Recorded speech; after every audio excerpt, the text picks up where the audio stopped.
మా కదమ్మమాల సభ్యులకు, యూట్యూబ్ వీక్షకులకి స్వాగతం అండి. ప్రతి ఆదివారం మనం చెప్పుకునే కథలో భాగంగా ఈరోజు చిన్నపాటి హారర్ స్టోరీ అండి. ఈ స్టోరీ రచయిత లేక రచయిత్రి ఎవరో తెలియలేదండి. కథ బావుందనిపించి మీతో షేర్ చేసుకుంటున్నాను. కథలోకి వెడితే అదో అమావాస్య అర్ధరాత్రి. నిర్మానుష్య ప్రదేశం. రోడ్డుకి ఇరువైపులా పొలాలు. వాటి అంచు వెంబడి రోడ్డు పక్కగా మట్టి, చెట్లు. కొంత దూరంలో శ్మశానం.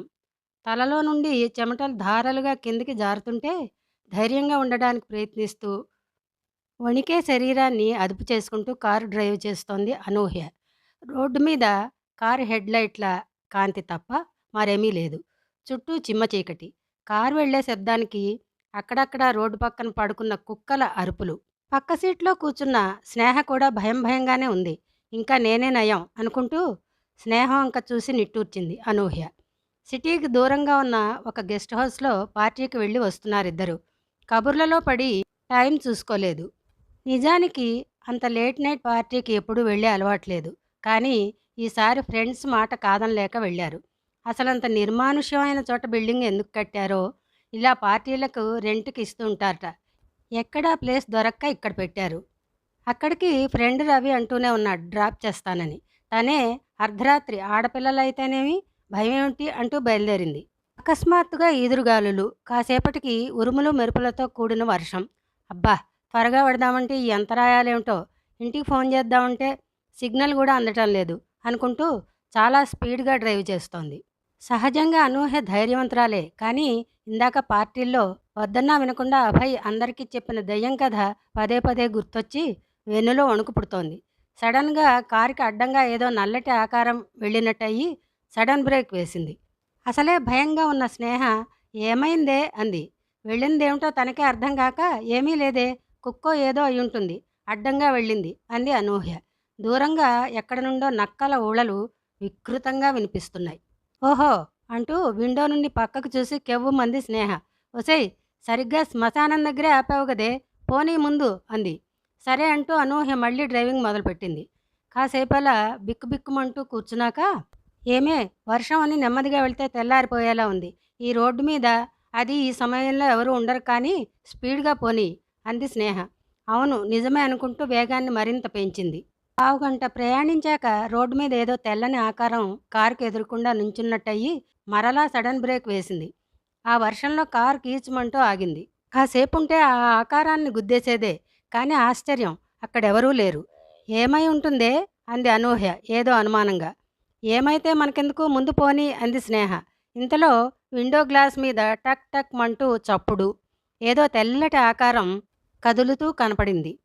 వర్షం వలన ఎవరో తెలియడం లేదు. కానీ విండో తీసి చూసే ధైర్యం ఇప్పుడు ఇద్దరిలోనూ లేదు. సర్మంటూ కారుని ముందుకు దూకించి వేగంగా పరుగు పెట్టించింది అనూహ్య. కానీ ఎంతో దూరం వెళ్లకుండానే ఠాప్ మన్న శబ్దంతో కారు మెలికలు తిరుగుతూ పోయింది. పక్కనున్న పొలాల్లోకి పోకుండా ఆపే ప్రయత్నంలో రోడ్డు పక్కనున్న ఒక మర్రి చెట్టును ఢీకొట్టింది. దాదాపు ఏడుస్తున్నట్టుగా ఉంది స్నేహ మొహం. పైకి తేలకపోయినా అనూహ్య పరిస్థితి అదే. నెమ్మదిగా కారు వెనక్కి తీద్దామని ప్రయత్నించి ఓడిపోతోంది అనూహ్య. వెనక చక్రం ఏదో గుంతలో పడింది. అతివేగంగా వెళ్ళేటప్పుడు కారు ముందు చక్రం దేనికో గుచ్చుకుని పంక్చర్ అయినందువలన కాబోలు కారు మెలికలు తిరుగుతూ పోయి అలా ఇరుక్కుపోయారిద్దరూ. కిందకు దిగాలన్నా భయం, కారులో ఉండాలన్నా ఆ వర్షం, ఉరుములు మెరుపులు, అన్నిటికీ మించి వికృతమైన నక్క ఊళలతో ఏమి చేయాలో తెలియడం లేదు. ఇంతలో మళ్ళీ విండో డోర్ మీద అదే శబ్దం. టక్ టక్. తెల్లని ఆకారం. ఒకరినొకరు దాదాపు అతుక్కుపోయినట్టు కూర్చున్నారు స్నేహ, అనూహ్య. ఏదైతే అది అయిందని విండో డోర్ దించబోతుంటే వద్దని వారిస్తున్నట్టు చేయి పట్టుకుంది స్నేహ. తప్పదే, ఇంతకు మించి అవకాశం లేదు అంటూ వణికే చేతులతో విండో గ్లాస్ కొద్దిగా దించింది. తెల్లని దుస్తులతో ఒక అతను, మేడం ఇందాక పిలిచింది నేనే, అటుగా వెళ్తుంటే బైక్ పంక్చర్ అయింది, లిఫ్ట్ కోసం ఆపాను, సారీ లేడీస్ అని తెలియదు కదా అన్నాడు. అమ్మయ్య, దెయ్యమైతే కాదు మనిషే అన్నట్టు స్నేహ మొహంలో రిలీఫ్ చూసి చిన్నగా నవ్వింది అనూహ్య. చూడండి, మాకే దిక్కులేదు, మీకెలా లిఫ్ట్ ఇవ్వడం అంది. గుంతలో పడింది కదా, మీరు కారు స్టార్ట్ చేయండి, నేను నెడతాను అంటూ ఆ వర్షం హోరులో వినపడక గట్టిగా అరుస్తున్నాడతను. ఓకే అంది అనూహ్య. ఆ అపరిచితుడి సాయంతో కారు బయటకొచ్చింది. ఆ వర్షంలో చకచకా కదులుతూ అతనే స్టెఫ్‌ని తీసి వేస్తున్నాడు. ఇతన్ని ఎక్కడో చూసినట్టుందే అంది అనూహ్య. అవునే, నేను అదే అనుకుంటున్నాను అంది స్నేహ. మెకానిక్ లాగా టకటకా చేసేస్తున్నాడు. కానీ చీకటి వలన తడుముకుంటూ చేయడంతో గంటన్నర సమయం పట్టింది అన్నిటికీ. మేడం, మీ కార్ రెడీ. తప్పక అడుగుతున్నాను. లిఫ్ట్ ప్లీజ్ అన్నాడు. అయ్యో ప్లీజ్ అన్నారు ఇద్దరు. వెనక డోర్ తీసుకుని కూర్చున్నాడతను. కాసేపటికి పక్కకి చూస్తే ఒక మనిషి అండ దొరికిందన్న ధీమాతో కాబోలు కునుకులాగుతోంది స్నేహ. తనకు నిద్ర వస్తున్నా తప్పదు గదా అనుకుంటూ గుప్పున ఏదో వాసన రావడంతో వెనక్కి చూసింది అనూహ్య. ఆల్కహాల్ బాటిల్ మూత తీసి గొంతులో ఉంచుకుంటూ, సారీ మ్యామ్, చలికి తట్టుకోలేకపోతున్నాను. అయినా మీరు మందు వేస్తారా అన్నాడు. వాట్ అంటూ చిరాగ్గా చూసింది అనూహ్య. అంటే కారులో పెట్టుకుని వెళుతుంటేను అన్నాడు. అప్పుడు గుర్తొచ్చింది, ఇందాక అభయ్ ఏదో షాపింగ్ ఉందంటూ తన కారు వేసుకుని బయటకు వెళ్ళడం. చిచ్చి, అది నాది కాదు అంటూ, అంతా నా కర్మ, ఇలా ఇరుక్కున్నాను అనుకుంటూ మౌనంగా కారు నడపసాగింది. కానీ ఇన్నింటి మధ్య ఆమె మెదడు ఆలోచిస్తూనే ఉంది, ఇతన్ని ఎక్కడ చూశాను అని. అలా ఆలోచించగా చించగా ఎక్కడో మెదడు పొరల్లో నిక్షిప్తమైన ఒక చిత్రం, అదే అదే ఆ పార్టీ జరిగిన గెస్ట్ హౌస్లో అది కట్టించిన ఆయనది పెద్ద ఫోటో ఉంది. అది ఇతనే. కానీ ఆ ఫోటోకి దండ వేసుందే. అంటే అంటే ఇతను మనిషి కాదా, ఆత్మ?